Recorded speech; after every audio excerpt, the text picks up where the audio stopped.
Bismillahirrahmanirrahim. Assalamualaikum warahmatullahi wabarakatuh. Alhamdulillah. Alhamdulillahilladzi ahyana ba'dama amatana wa ilaihin nusur. Alhamdulillahilladzi an'amana bi ni'matil iman wal islam. Asyhadu an la ilaha illallah wahdahu la syarika wa asyhadu anna Muhammadan abduhu wa rasuluhu la nabiyya ba'dah. Allahumma fasholli wa sallim wa barik ala sayyidina Muhammadin wa ala alihi wa ashabihi ajma'in, amma ba'du. Faqala Allah ta'ala fi kitabihil karim, A'udzu billahi minasyaitonir rajim. Wa may yaqulu rabbana atina fid dunya hasanah wa fil akhirati hasanah wa qina adzabannar. Shadaqallahul adzim. Aku berlindung kepada Allah dari godaan syaitan yang terkutuk. Dengan nama Allah yang Maha Pengasih lagi Maha Penyayang. Dan sebahagian mereka ada yang berdoa, wahai Tuhan kami, berikanlah kepada kami kebahagiaan hidup di dunia dan juga kebahagiaan dan keselamatan hidup di akhirat, dan jauhkanlah kami semuanya dari azab dan siksa di neraka. Maha benar Allah dengan segala firman-Nya. Quran surat Al-Baqarah ayat 201. Jamaah subuh rahimakumullah, kita mohon keberkahan dari Allah Subhanahu wa taala. Semoga hari ini kita awali kehidupan kita dengan yang baik. Diawali dengan salat berjamaah subuh, dilanjutkan dengan berzikir, berdoa, beriktikaf, dan kajian atau taklim subuh kita pada hari ini. Mudah-mudahan semua kita diberikan Allah, dicurahkan Allah rahmat, nikmat dan berkahnya. Amin. Allahumma amin.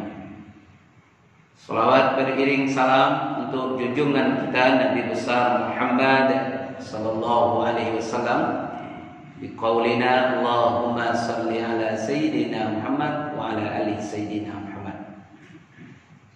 Jamaah rahimakumullah, para alim, para ulama, para pengurus masjid, wabil khusus akhinal kiram, Bapak Imam Masjid, Muazzin dan Bilal. Tema kajian kita subuh kali ini ialah kunci kebahagiaan dunia akhirat yang sempurna. Kunci untuk mendapatkan kebahagiaan, keselamatan dunia akhirat yang sempurna. Siapa saja di antara kita ini, apalagi kita hamba-hamba Allah yang beriman, kita hamba-hamba Allah yang istiqomah dalam ketaatan, salah satu cita-cita besar kita hidup di dunia ini, pertama, kita ingin bahagia, selamat hidup kita di dunia ini, dan ini merupakan kehidupan jangka pendek. Dan kita ingin pula bahagia nanti kehidupan kita di alam kubur, di alam barzakh, di terminal antara dunia dan akhirat, yaitu alam barzakh. Inilah jangka menengah. Dan kita ingin pula bahagia, selamat kehidupan kita yang kekal abadi di akhirat kelak. Inilah jangka panjang. Jadi jangka pendeknya di dunia, jangka menengahnya di alam kubur, jangka panjangnya di akhirat kelak. Kita ingin bahagia, kita ingin selamat. Apa kuncinya kata para ulama? Yang pertama, hendaklah kita selalu menyempurnakan rasa syukur kita kepada Allah Subhanahu wa taala. Ini kunci yang pertama. Kita sempurnakan syukur kita kepada Allah. Kenapa demikian? Karena memang syukur itu, orang yang hatinya selalu bersyukur, insya Allah dia akan mendapatkan kebahagiaan yang sempurna, kebaikan yang sempurna, baik di dunia maupun di akhirat. Baik syukur dalam pengertian as-syukru bil lisan, syukur melalui lisan, melalui ucapan kita. Bagaimana caranya syukur melalui lisan, syukur melalui ucapan? Ialah dengan senantiasa memuji Allah. Banyak-banyak kita mengucapkan kalimat yang menyatakan pujian kita kepada Allah. Di antaranya apa? Alhamdulillah, alhamdulillah, alhamdulillah. Alhamdulillahi rabbil alamin. Tapi kalau sudah alhamdulillah, bukti syukur kita dengan lisan, tidak pakai koma lagi. Ya. Bagaimana kabarnya Pak? Alhamdulillah. Tapi kaki agak sakit-sakit sedikit. Bagaimana kabarnya Pak? Alhamdulillah. Tapi rezeki agak susah. Itu belum. Jadi kata para ulama, kalau sudah alhamdulillah titik, jangan pakai koma lagi. Alhamdulillah. Kita betul-betul bersyukur memuji Allah Subhanahu wa taala. Di samping itu juga mengucapkan kalimatut thayyibah. Misalnya yang sering kita ucapkan, ada kalimat 5 kalimatut thayyibah yang menyamai fadilahnya selain syukur kita, menyamai fadilahnya mendapatkan haji dan umroh yang sempurna. Subhanallah walhamdulillah wa la ilaha illallah wallahu akbar wa la hawla wa la quwwata illa billahil aliyul azim. Ini bukti salah satu kita bersyukur dengan lisan kita, memperbanyak ucapan memuji Allah, memperbanyak ucapan kalimatut thayyibah, atau kalimat yang lain, subhanallah wa bihamdihi subhanallahil azim. Maha suci Engkau ya Allah, zat yang maha terpuji. Maha suci Engkau ya Allah, zat yang maha agung. Nah, ini keyakinan-keyakinan yang harus kita ucapkan dengan lisan kita. Ini yang pertama, as-syukru bil lisan. Yang kedua, as-syukru bil qalbi. Syukur melalui hati.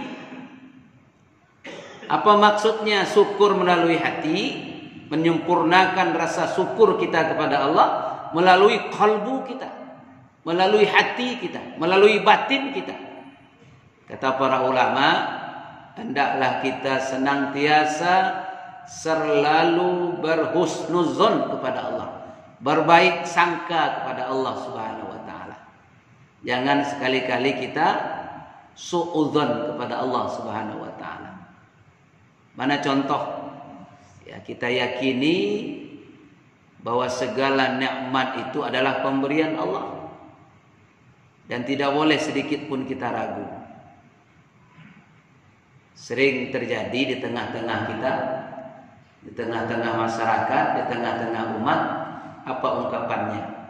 Memang sudah alhamdulillah dengan lisan, sudah bersyukur dengan hati. Apa katanya? Kenapa saya ini sudah taat kepada Allah, rajin sholat berjamaah tepat waktu, rajin sedekah, rajin tahajud, ya, istiqomah baca Quran, tapi kenapa hidup saya kok begini-begini saja? Ini masih berburuk sangka kepada Allah. Kalau begitu, belum sempurna rasa syukur kita kepada Allah. Jadi betul-betul qalbu kita itu kita jinakkan sehingga menjadi orang-orang yang ya qalbun syakirun, hati yang selalu bersyukur kepada Allah Subhanahu wa taala. Jangan sekali-kali berburuk sangka kepada Allah, tapi hendaklah kita berbaik sangka kepada Allah Subhanahu wa taala. tugas kita apa? Tugas kita berikhtiar, berdoa, bertawakal kepada Allah Subhanahu wa taala. Yang ketiga, as-sukru bil amali, bil badani, bil jasmani kita. Bersyukur dengan anggota tubuh kita, bersyukur dengan jasmani kita, bersyukur dengan amal perbuatan kita. Apa buktinya? Kita ini sudah bersyukur dengan amal perbuatan kita. Ya, senantiasa terpancar dari diri kita ini perbuatan-perbuatan yang baik, yang disukai oleh Allah, yang dicintai oleh Rasulullah SAW. Misalnya orang yang syukur melalui amal perbuatannya itu, dia suka menolong, suka memberi, suka berinfak, suka bersedekah. Ini bukti dia telah bersyukur melalui amal perbuatannya. Jamaah rahimakumullah, kalau yang tiga ini dapat kita satukan dalam diri kita, as-syukru bil lisan, as-syukru bil qalbi, as-syukru bil amali, maka kita akan mendapatkan syukur yang sempurna, dan inilah yang mendatangkan kebahagiaan. Karena kata para orang-orang bijak, orang yang paling kaya itu ialah orang yang hatinya dipenuhi dengan rasa syukur kepada Allah, sehingga dia tidak pernah mengeluh. Dia merasa cukup dengan apa yang diberikan Allah dan yang sudah dia dapatkan. Ini yang pertama. Kunci yang kedua untuk mendapatkan kebahagiaan dunia akhirat itu dengan sempurna, apa kata para ulama? Sempurnakan kewajiban kita kepada Allah dan iringi yang wajib-wajib itu dengan melakukan amalan-amalan sunnah. Ya, jadi jamaah rahimakumullah, yang terpenting ayo kita sempurnakan dulu yang wajibnya. Yang wajib itu kita utamakan dulu. Oh, kalau kita masih mampu, ayo kita iringi dengan amalan-amalan sunnah, amalan-amalan sunnah. Bukan dengan arti kata ya menyepelekan amalan sunnah, tidak. Tapi yang terpenting yang wajib dulu kita sempurnakan. Misalnya sholat fardu 5 waktu kita sempurnakan dulu. Sempurnakan syarat rukunnya, sempurnakan bacaannya, sempurnakan khusyuknya. Nah, setelah itu sempurnakan waktu pelaksanaannya. Karena masih banyak umat Islam ini dia sudah sholat, tapi sholat asarnya di ujung-ujung waktu. Udah jam 6 mau maghrib baru sholat. Nah, ini kan belum sempurna yang wajib itu. Apanya yang belum sempurna? Waktunya masih lalai. Fawailul lil musallin, neraka wellah bagi mereka yang melalaikan ini. Ya, kenapa? Lalai sholatnya, lalai dari waktunya. Dia sholat subuh juga, tapi udah 6:30. Orang udah pulang dari masjid, udah sujud tilawah, udah mendengarkan kajian subuh, udah berdoa berzikir. Nah, dia masih berkarut juga. Jam 6:30 baru bangun. Artinya apa?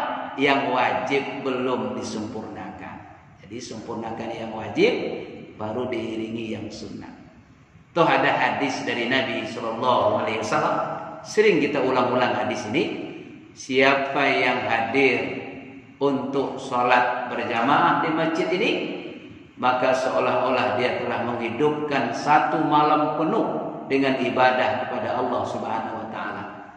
Oleh karena itu, kalau seandainya 1 malam, mohon maaf, kita terlalai, tertinggal sholat tahajud kita, nggak usah terlalu sedih, nggak usah stres pula. Kenapa? Toh dengan hadirnya sholat subuh menyempurnakan yang wajib itu, seolah-olah malam tadi itu sudah kita isi dengan ibadah semalam penuh. Bukan dengan arti kata oh nggak usah tahajud, bukan itu. Tapi kalau seandainya terjadi. Nah, jadi intinya Yang kedua ini kita berusaha menyempurnakan yang wajib ya. Salat kita yang wajib, zakat kita yang wajib, puasa kita yang wajib, haji sempurnakan.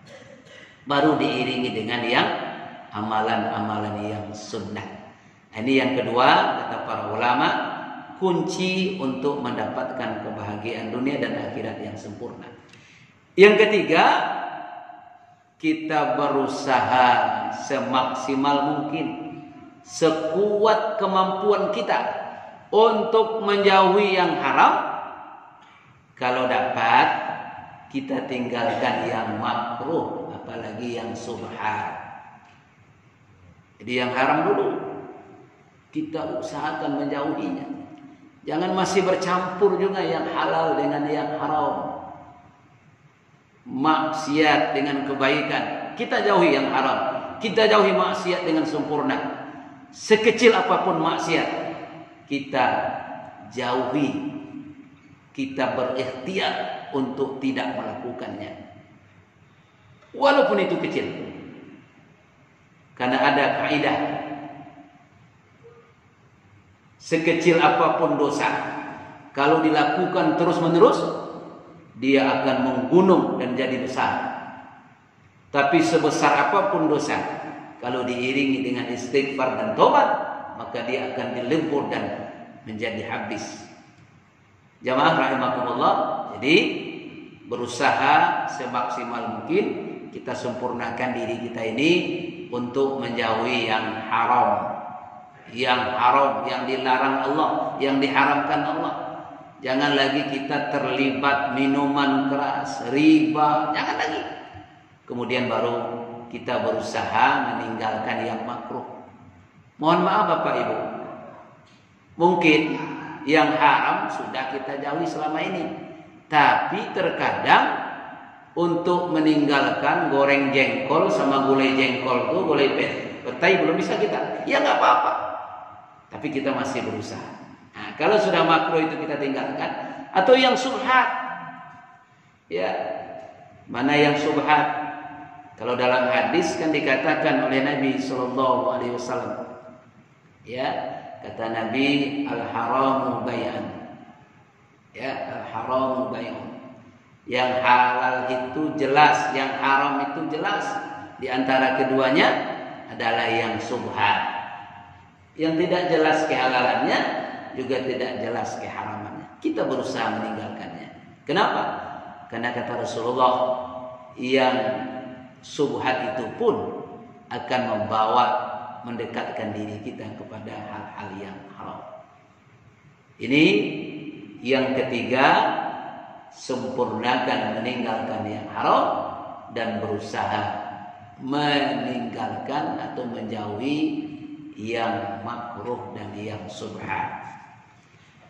Yang keempat, ya, kita mungkin sudah bersyukur, sudah sempurna melaksanakan kewajiban kita, betul. Sudah menjauhi yang haram, bahkan meninggalkan yang subhat dan yang makruh, betul. Tapi yang namanya kita manusia ini tidak akan pernah terluput dari salah dan khilaf. Makanya manusia itu ialah makhluk yang suka salah, khata'un wa nisyan. Dan dia juga khilaf, itu merupakan sifat kebiasaan buruk manusia.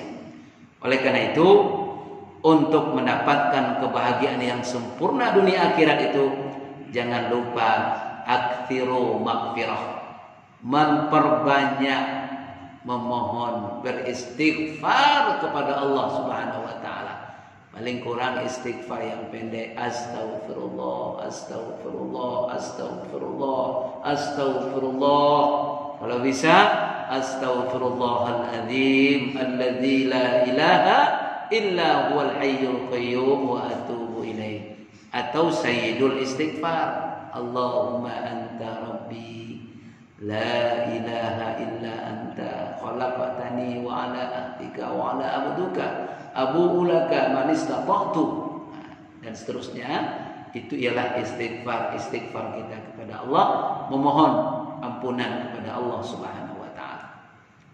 Karena di dalam salah satu ayat yang ada di dalam surat Az-Zumar ayat yang ke-53, Allah Subhanahu wa taala berfirman, "Qul ya ibadiyalladzina asrafu ala anfusihim la taqnatu min rahmatillah innallaha yaghfiruz dzunuba jami'an innahu huwal ghafurur rahim." Kata Allah, wahai hamba-hambaku. Hamba-hamba yang bagaimana? Asrafu, yang mereka semuanya sudah melampaui batas. Karena memang kalau kita lihat urutan diri kita itu ketika melakukan sebuah perbuatan dosa, perbuatan salah, awalnya apa? Khilaf dulu. Setelah khilaf, dosa. Setelah dosa, berbuat maksiat. Setelah berbuat maksiat, sering zalim, apalagi israfu, melampaui batas. Ini Allah memanggil dalam ayat ini. Ayat yang paling indah ini. Qul ya ibadiyalladzina asrafu ala anfusihim. Katakan hai Muhammad, kata Allah, wahai hamba-hambaku yang telah melampaui batas kepada diri mereka. Jadi dia berbuat dosa itu, Pak, mohon maaf, sudah melampaui batas. Pagi, siang, sore, malam, pagi lagi, siang lagi, sore lagi. Kerjanya itu aja, berbuat dosa. Tapi Allah tak pernah marah. Coba dengarkan panggilan Allah. Tak pernah Allah marah memanggil, hai pendosa, hai pemaksiat. Tidak. Hai yang melampaui batas. Tidak. Allah tetap panggil. Allah dengan penuh kasih sayang. Ya ibadiyalladzi. Tapi orang ini dipanggil oleh Allah. Kalian yang sudah melampaui batas, yang dosamu sudah banyak, yang dosamu sudah menggunung. Apa kata Allah? Ya, la taqnatu mir rahmatillah. Jangan sekali-kali kamu berputus asa dengan rahmat Allah. Walaupun dosamu banyak, Allah tetap akan mengampuni dosa-dosamu. Ya. Kata Allah, innallaha, sesungguhnya Allah, yaghfiruz dzunuba jami'an, akan mengampuni dosa kalian semuanya. Di semua dosa-dosa itu diampuni Allah Subhanahu wa taala. Kenapa? Innahu huwal ghafurur rahim. Sesungguhnya Allah itu Maha Pengampun lagi Maha Penyayang. Jamaah rahimakumullah. Inilah pengasih dan penyayangnya Allah kepada hambanya. Sehingga 99 manusia sudah dibunuhnya. 100 dengan orang tempat dia bertanya karena tidak memberikan jalan yang baik untuknya, itu dicukupkan 100 membunuh. Tapi dia datang kepada Allah dengan hati yang menyesal, sehingga dia mohon ampun dan bertobat kepada Allah. Diampuni oleh Allah dosanya. Akhirnya dia menjadi ahli jannah. Oh, bukan dengan arti kata, oh dialah buat dosa aja kita, bukan itu. Tapi begitulah pengasih dan penyayangnya Allah kepada hambanya yang sudah maaf, sudah melampaui batas ini. Bukan lagi sekedar khilaf, bukan lagi sekedar dosa-dosa kecil, tapi asrafu, dosa-dosa besar yang sudah dia lakukan, tetap diampuni oleh Allah Subhanahu wa taala yang Maha Pengampun. Makanya mohon maaf Bapak Ibu, ketika seseorang hamba berbuat dosa, Allah berseru kepada malaikatnya, wahai malaikatku, malaikat yang mencatat dosa itu, wahai malaikatku, kata Allah, jangan kau tulis dulu dosa hambaku ini. Mungkin nanti siang dia bertobat. Siang tak bertobat juga, tunggu dulu malaikat. Mungkin nanti sore dia bertobat. Sore tidak juga, tunggu dulu malaikat, mungkin malam dia bertobat. Malam tak juga bertobat dia. Nonton bola ada dia, tapi tobat tak ada. Tunggu malaikat, mungkin besok pagi dia baru bertobat. Pagi tak juga. Tunggu malaikat, aku akan beri kesempatan hambaku bertobat, walaupun sampai nanti rohnya di tenggorokannya. Tak lama setelah itu sakitlah dia. Ya. Kemudian dia betul-betul bertaubat, beristighfar kepada Allah. Apa kata Allah? Hai malaikat, betul kan? Betul kan? Nah, bertobat hambaku sebelum dia wafat. Bukan dengan arti kata, jangan salah paham pula nanti. Oh kalau begitu Ustaz, hari ini kami buat dosa aja lah. Nanti aja kalau sudah mau mati baru taubat. Memang kita tahu Pak kapan mau mati? Kan tidak tahu kita. Ajal itu selalu mengintai kita. Makanya Rasulullah memberikan rahasia, inilah hari-hari kita dengan aktsiru maghfirah wa taubah. Banyak-banyak bertobat, banyak-banyak mohon ampun kepada Allah. Tapi kalau kita berbuat baik, mohon maaf. Ada seseorang hamba berbuat baik kepada Allah, apa kata Allah? Hai malaikatku, tolong engkau menyampaikan, tolong engkau kabarkan kepada teman-temanmu yang lain bahwa si fulan ini sudah berbuat baik, sudah berbuat baik, sudah berbuat baik. Jadi kalau berbuat baik cepat disiarkan oleh Allah. Tapi kalau berbuat dosa, Allah sembunyikan dosa kita. Kenapa? Allah Maha Pengasih, Maha Penyayang kepada hambanya. Oleh karena itu kuncinya perbanyak bertaubat dan beristighfar kepada Allah Subhanahu wa taala.